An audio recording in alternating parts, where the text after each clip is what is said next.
Thanks for being aboard. It's your friend Mike O'Neill from the new My 97.5. Toot toot. And Mike Pesto here as well. Since we're on board, I can get a little boat whistle for you. Yeah. Thank you for watching as well. If you haven't done it yet, like and subscribe to our YouTube channel. We're also always popping stuff up on there, like the video of why it's better to live in Visalia than Fresno. Of course, that was big during the 4th of July. Had some fun with that. And sometimes we'll have little clips, little snippets of our full YouTube videos popping up there as well. I don't know how much time we'll spend talking about this. I'm thinking maybe the entire time, but did you hear the concert that Jennifer Grant went to last week? Yes. I have never because I could never afford it before, any of the Beatles, living or otherwise. Generally, it's in that same echelon as the Rolling Stones or when Pink Floyd would have been touring. Well, no, because back then you could kind of afford it. But Stones, especially Sir Paul, those are usually $200 plus tickets. And you know what? I'd rather pay the rent. Yeah, she saw Sir Paul McCartney at the Santa Barbara Bowl, a venue I'd never heard of previously. Shut up. I've heard of the Hollywood Bowl, but I'd never heard of the Santa Barbara Bowl. Well, it's not a bowl per se like that Hollywood, but sort of. It's a nice medium-sized venue on Anapamu Street. Outdoor venue. I'm taking. Yes. Okay, and it sounds good there. All right. I can't put my finger on it, but God, let's go all the way back to 1978, shall we? I saw Poco open. Oh, okay, I remember them. Kind of. Love. They had a hit and a half, right? No, they had more than that. Did they? And Ambrosia, which of course we play. Yes. And we actually play the other one.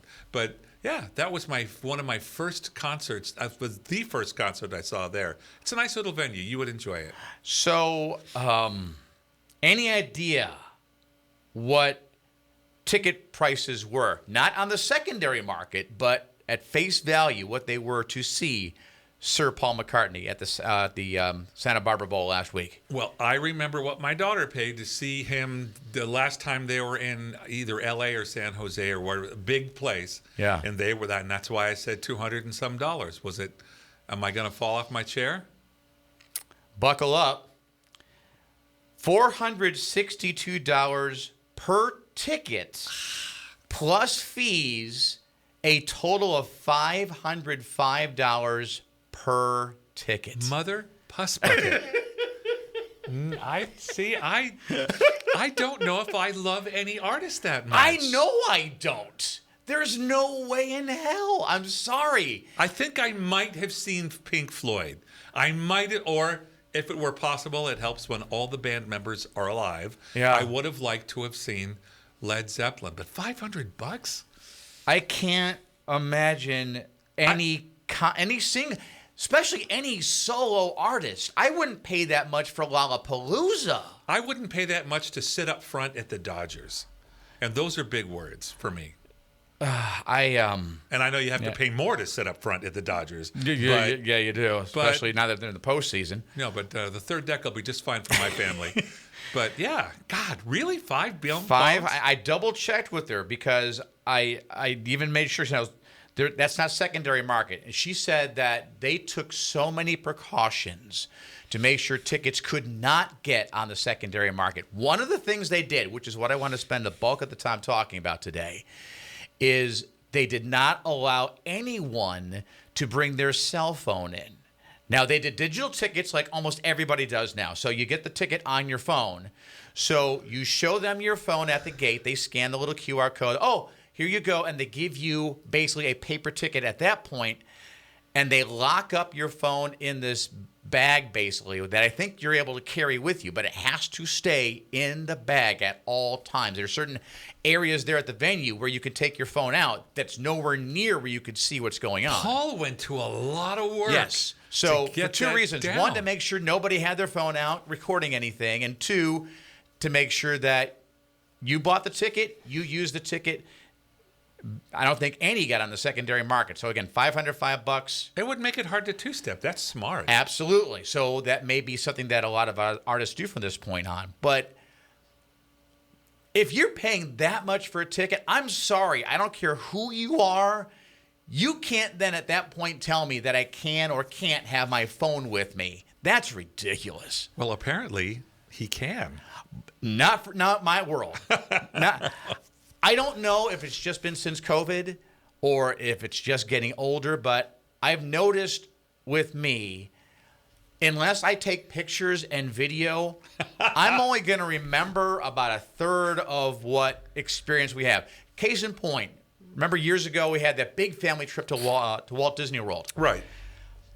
I have very few memories of that trip without looking at pictures and video first. Now, if I look at the pictures and video, I can remember what was going on before and afterwards, but I need that trigger of the pictures and the video to get those other memories flowing. If I had no pictures or video of having gone to a concert, you'd have to remind me in 2 years, yeah, you remember seeing Sir Paul McCartney? I have no recollection of that show whatsoever. And for me, it's kind of becoming the opposite. Anybody that followed me on Facebook for years, in the last 2 or 3 years, is bored to death because I don't really post much anymore. Mm-hmm. I'm no longer it didn't happen if it doesn't show up on my Facebook guy. We went to Disneyland at the beginning of this year. Yeah. I think I have 5 pictures. I didn't take many at all. Now, I don't post a lot of other stuff. Yeah, I interrupted you. So, yeah, I'll get back to it. I Otherwise, apologize. I'll forget. All I wanted to say was because the trip was for my grandson mostly, and his parents took a lot of pictures. Okay. So I was able to get some if I needed them, but I didn't need to see me on the Autopia. I don't need a picture of that. I like being there and experiencing it, and I'm still not too far gone that I'll remember most of it. Yeah, most of the pictures and video I took never ended up on social media. It was just for my own consumption so that again, I can remember the experience later. And I don't know if it's a COVID thing. If anyone else has noticed that as well, especially on YouTube, comment below that you kind of noticed the same thing, or maybe it's an age thing or a combination of both. I don't know, but I kind of need that reminder of what I've done to remind me of what I've done. And then, like I said, I remember other things as well, not just, oh, yeah, I'm in the picture, so I must have been there. I remember a little bit more at that point, but I need that refresher. But I know what you mean. Oh, I was wearing that shirt? I have been to Disneyland in Anaheim so many times, but I told you not recently, not in years, that I spent half the trip walking around and going, oh, I remember this. Oh, I've been here. Oh, my God, this is gone. Okay. And I just remembered a lot and was showing my wife, oh, this used to be where the ticket booths used to be. Now it's all over here. You see how it is. And it was just a lot of, oh, look what they've done. It's completely different. And I just spent the whole trip doing that and then watching my grandson and living vicariously through his crazy butt. So I take it based on your reaction, you've never been to a concert where cell phones were not allowed in the venue at all. No. But I will say this, my wife especially. I mean, most people don't like to be told what to do, but my wife, big, bold letters and in quotes, doesn't like to be told what to do. So I don't think she would have liked that a lot. I was a little surprised, and granted, there are only 2 comments because I posted this on the station's Facebook page when I talked about it this morning. Of anyone commenting. And Visalia Stringers shared it as well, and they've gotten a ton more reactions if you want to check it out on their page too. But Justine said, because I basically asked, would you go to a concert if you weren't allowed to bring your phone?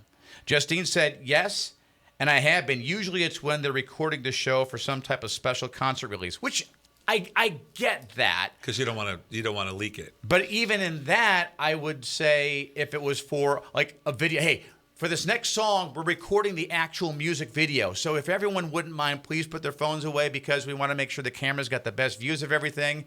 Okay. Out of respect for the artist for that purpose, for that one song, I probably would put it away. But for the whole concert? Well, I could literally, if we went to the show and the artist was like, hey, I really want you to, do me a favor, guys, turn your phones off and put them in your pocket. I wouldn't. I could. That wouldn't bother me.